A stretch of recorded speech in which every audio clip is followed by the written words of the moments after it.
Discipline is not a gift, but the art of confronting the truth step by step until effort becomes flow. Most people believe in a fundamental lie about discipline. They think it's an innate quality, a talent you either have or don't.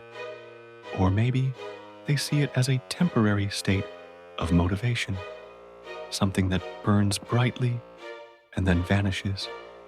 This is the great illusion that keeps us from building the lives we truly want. But what if the truth is much simpler? The legendary Japanese swordsman Miyamoto Musashi didn't achieve his flawless record by being born with perfect discipline. He cultivated it. His philosophy, outlined in the Book of Five Rings, reveals a profound truth. Discipline is not a state of being, but a deliberate practice. It's a method built on 5 simple principles. These ancient methods hold a powerful key for the modern world, offering a clear path to break free from self-deception and build a foundation for a truly disciplined life. The journey begins not with grand gestures, but with a stark, honest look at yourself. The first step in Musashi's philosophy is the Earth Ring. It is the foundation upon which all other principles are built. Just as a fortress needs a solid base, discipline cannot be built on self-deception. It requires brutal honesty. Miyamoto Musashi, in a famous period of his life, retreated to a cave known as the Reigando, or Spirit Rock Cave. He didn't go there to find peace or escape the world. He went to face the harsh reality of his own mind, his own habits, and his own weaknesses. He knew that his perfect discipline wasn't the absence of flaws, but a conscious, deliberate positioning of himself to confront what was real. As Musashi himself wrote in Dokodo, his short work on living with strict discipline, accept everything just the way it is. He understood that if you cannot see the ground, you cannot stand on it. For him, the battlefield wasn't just outside, it was within. The primary battlefield was his own mind. He knew that to defeat an external enemy, he must first defeat the internal ones, the habits, the distractions, the lies he told himself.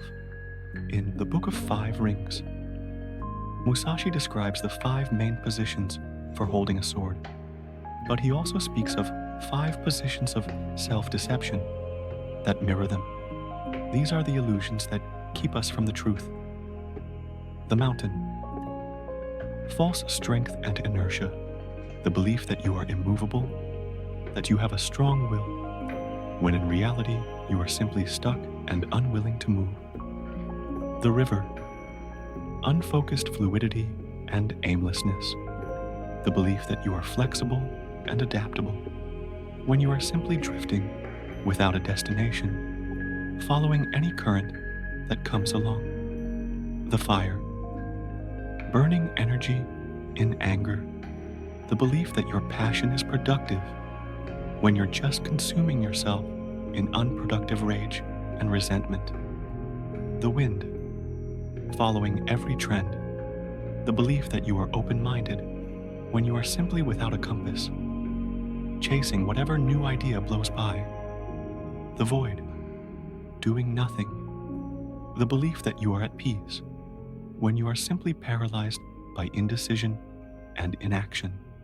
How does this apply to us today? Consider a company leader facing a productivity crisis. They could adopt the mountain position, shouting at their team and demanding more effort, thinking their force of will can solve the problem. But Musashi's earth approach would be different.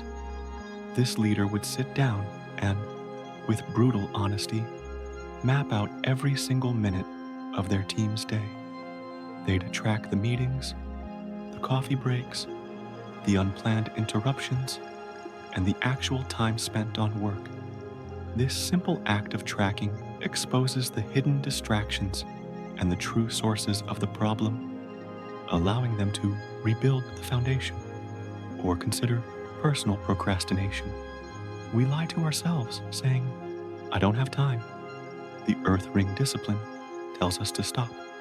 Grab a notebook and a pen. For a single day, or even just for an hour, record every minute. 1 p.m. scrolling social media, 1:15 p.m. watching a YouTube video, 1:30 p.m. thinking about the task. This simple act of tracking reveals the illusion of no time and exposes the raw reality of where your minutes are actually going. The beauty of the Earth Ring is its simplicity. It's the moment you stop and ask yourself, what am I telling myself that isn't true? What is the raw, naked reality? Simply by bringing that awareness to light, you take the first, most powerful step toward change. Once you've confronted reality with the Earth Ring, you have created a space for action. Now, you need a way to fill that space, not with force, but with a smooth, persistent practice. This is the Water Ring. Musashi's philosophy of water is beautifully illustrated in the story of a Zen master teaching a student to shoot a bow. The student strains with every shot, trying for a single perfect bullseye. The master, however, teaches him to shoot not with force, but with the continuous flow of small, repetitive actions. He makes the student practice hundreds of small, unburdened releases. Instead of seeking one perfect shot, the master helps the student create a practice of flow, transforming effort into art and mastering the movement itself. The discipline is not in the final act, but in the small, consistent movement that leads to it. The proper practice of flow is the crucial interval between your decision to act and the action itself. It's the smooth, persistent motion that fills the void created by the honesty of the Earth Ring. It stands in direct contrast to the modern habit of trying to do everything at once. We decide to get in shape, and we try to run a marathon on the first day. We decide to write a book, and we stare at a blank page, paralyzed by the thought of 300 pages. Think of it like an athlete's daily routine. A mixed martial artist doesn't get in the ring and try to throw every move they know at once. They practice their jab, their footwork, and their blocks every single day. These aren't just warm-ups. They are the fundamental flow of their art. The practice itself is the discipline. It's the daily, small, and consistent repetition that builds muscle memory and mental fortitude. As Musashi wrote, "You can only fight the way you practice." The solution is simple. Create a small routine, a small practice, even if it's brief. For the writer, it might be just one paragraph a day. For the aspiring athlete, it might be 1 minute of stretching. For the business leader, it might be one focused task before checking emails. This consistent flow, no matter how small, changes the dynamic of the entire day. It's not about the magnitude of the task, but the consistency of the movement. With the foundation of the Earth Ring and the consistency of the Water Ring, we now need to address the mind's energy. This is where the Fire Ring comes in, the quality of mind that fills the space created by your practice.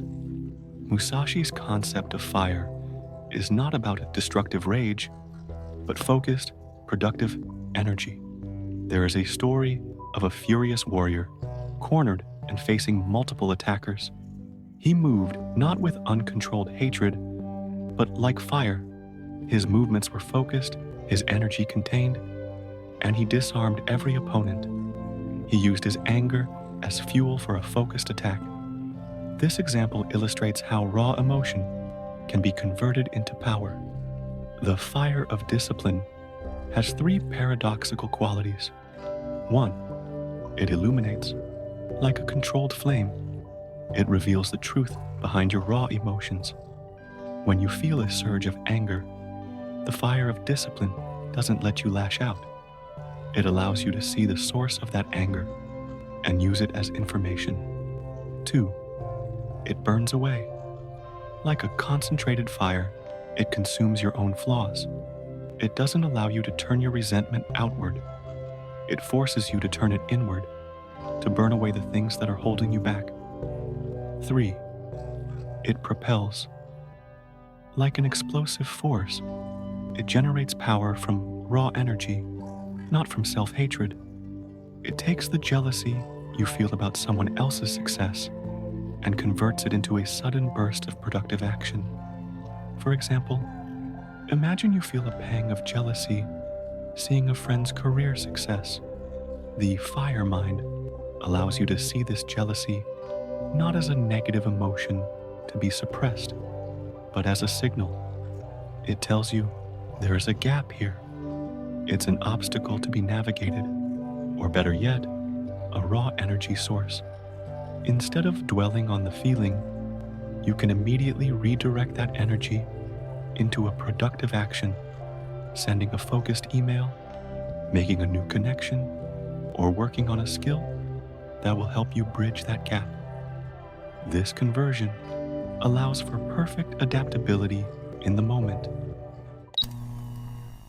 The final key to lasting discipline is how you sustain it. Musashi referred to this as the wind ring, which is about the humbling realization that sustained progress does not come from resting on what you know. The story of the master swordsman who, even at the height of his career, continued to travel and challenge other masters perfectly illustrates this principle. He knew that true mastery wasn't a destination. It was the continuous movement of seeking new perspectives and new techniques. The wind mentality teaches that discipline isn't a single transformation. It's the continuous, humble search for new knowledge and new ways of seeing. As Musashi himself wrote, "If you know the way broadly, you will see it in everything." Today, this translates to the understanding that you are never done learning. The disciplined person doesn't try to become an expert overnight. They focus on mastering just one new skill or idea each week, approaching it with the humility of a beginner. Instead of trying to be the best at everything, they become a student of the wind, absorbing new insights as they come. This constant, humble learning accumulates over time into a mastery that appears natural and effortless. The small innovations, the tiny adjustments, and the new perspectives you gather along the way compound, building a foundation of skill that makes a disciplined life seem second nature. The video concludes by recapping these 4 concepts as a natural sequence: the brutal honesty of the earth, the consistent flow of the water, the focused conversion of Norse fire, and the humble adaptability of the wind. Together, these principles lead to the mastery of the void, the 5th and final ring, where discipline is no longer something you do, but something you are. It becomes your identity,